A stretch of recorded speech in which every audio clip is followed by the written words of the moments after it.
Hey friends, Dave Hagen here.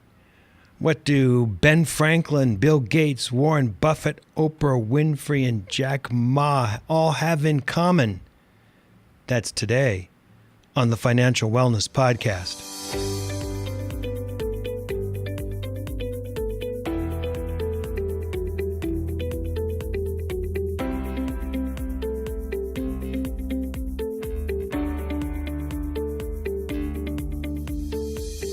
Welcome to the Financial Wellness Podcast, Dave's weekly message to keep you on your path to the financial success. Here is your host, financial problem solver and talk show host, Dave Hagen. Hey, thanks, Nick. We're here at Uncle Studios in beautiful downtown Van Nuys. We've got Nick Capella, our announcer, with us, and Brian Reed. Fellas, thanks for coming in. Always good to be here, Dave. Today's the second of two podcasts about being mindful and purposeful. Last week, we talked about our internal motors and focused on a quote from Seth Godin who said, "Somebody's driving. It's either you going where you choose or someone else pushing you." We talked about using our own internal motors and being mindful about setting your own agenda as opposed to someone else having it set for us. Today, I want to talk about a recent article from Entrepreneur Magazine that talks about something called the 5-hour rule. So what do Ben Franklin, Bill Gates, Warren Buffett, Oprah Winfrey, and Jack Ma all have in common? They are all or were amazingly successful people, and they followed the 5-hour rule. Now, I'm sure you know Franklin, Gates, Buffett, Winfrey.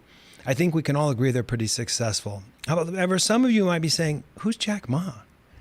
Well, he was one of the founders of Alibaba. And Alibaba's doing pretty well these days, including funding the last couple of Mission Impossible films.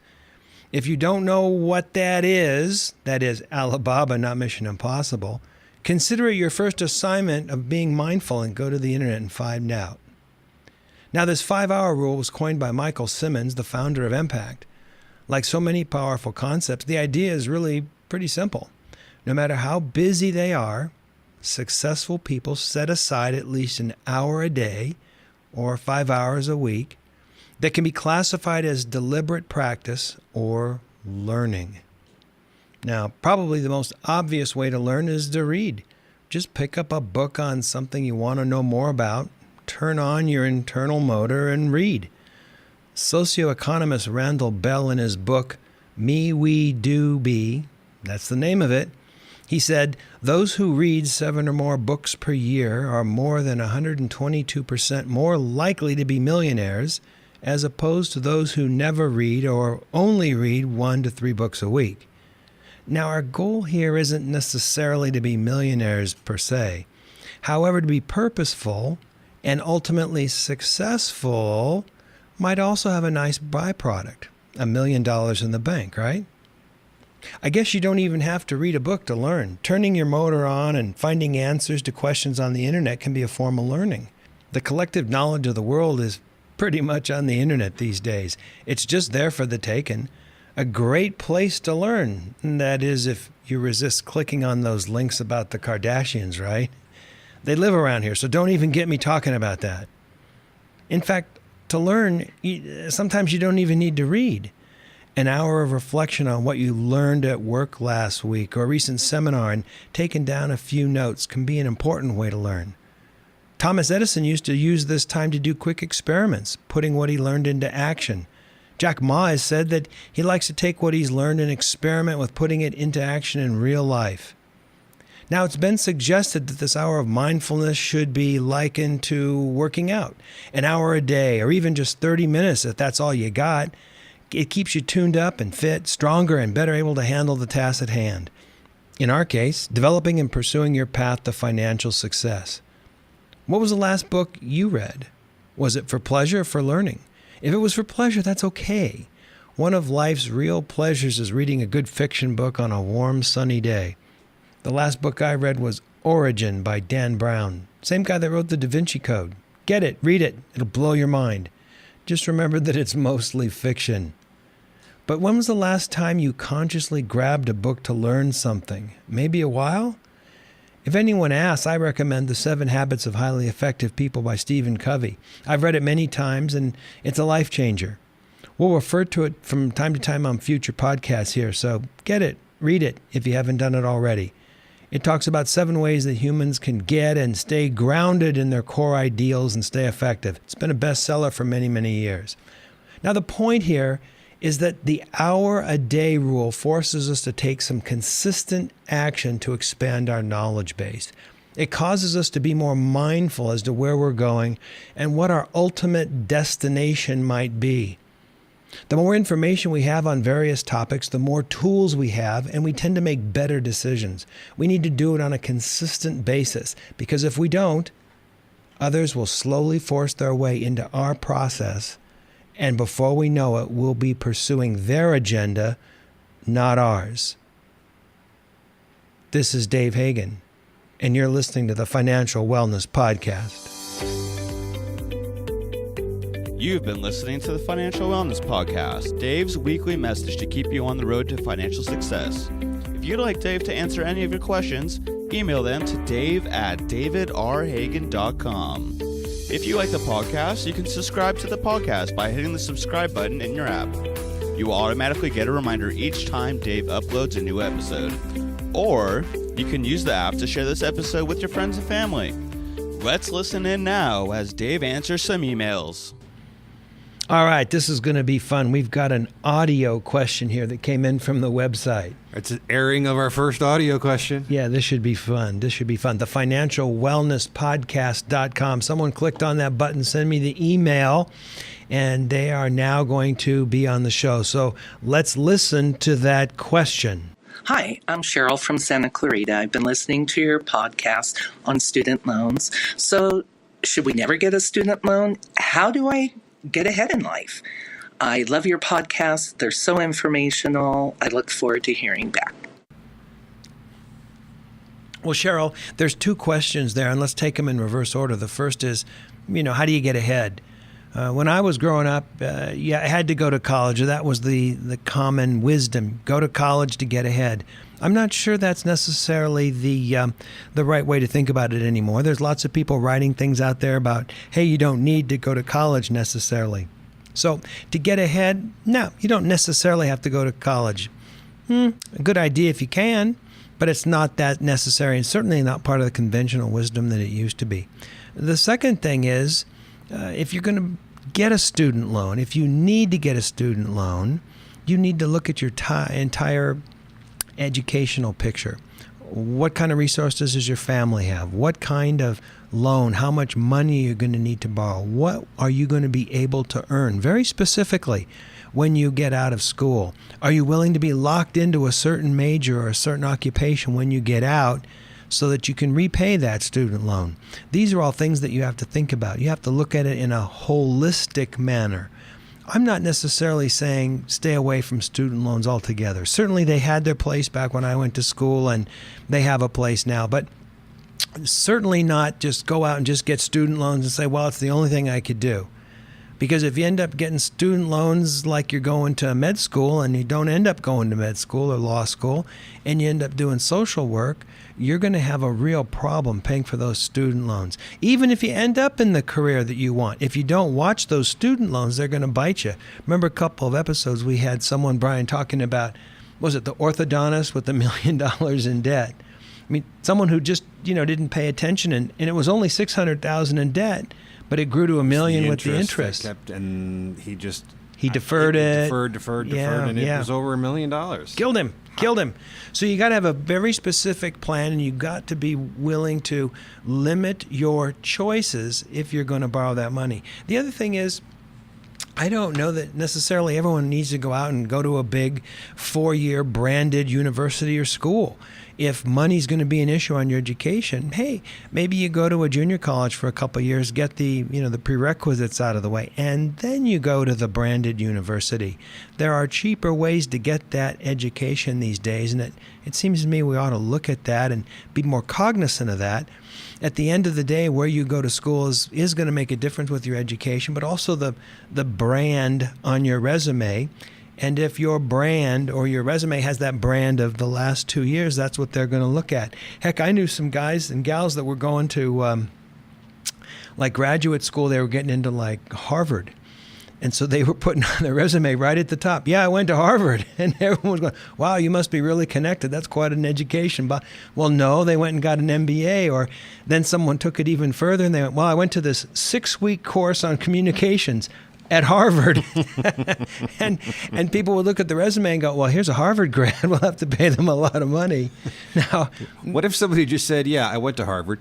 Yeah, I went and visited. You didn't ask I went to Harvard is a true statement. I went to Harvard. I went to Harvard. Of course, if they call and look at your transcript and it's not there, you're in a deep pile of you know what. Nope, that is their fault. They did not ask the proper question. What's it called? Due diligence? Due diligence, They're not doing exactly. Due diligence. So there's certainly ways around that. But I think that we need to, as a society, rethink what our education means and how we pay for that. Now, what that solution is, I don't know, but I do know that a lot of what we're doing now doesn't work. There's a lot of people with a woeful amount of debt out there that's growing at a market rate of interest that's non-dischargeable in a bankruptcy and really a problem. Remember, there's more student loan debt in the United States right now than there is credit card debt. And that's pretty mind-boggling stuff. All right, let's listen to another email. I think this one talks about or has some questions about life insurance. Hello, my name is Sandra. I am calling from Van Nuys, California. I'm a single mother of 3 children, 2 of which are currently in the Navy. My question today is regarding life insurance. Would like to know what the difference is between term life insurance and whole life insurance and whether or not I need it. Well, Sandra, first of all, I want to thank you for your kids' service to the country. 2 kids in the Navy, you got to be awful proud of that. And well done. Yeah, to be a military family and to be a military mama, my hat's really off to you. But let's talk about the life insurance. Life insurance isn't so much insuring your life, although it's based upon your lifespan. It's really supposed to insure, at least for the most part, your income stream. So if something happens to you and your income stream goes away, do you need to replace that? Is somebody depending upon that? And I think that's the important question.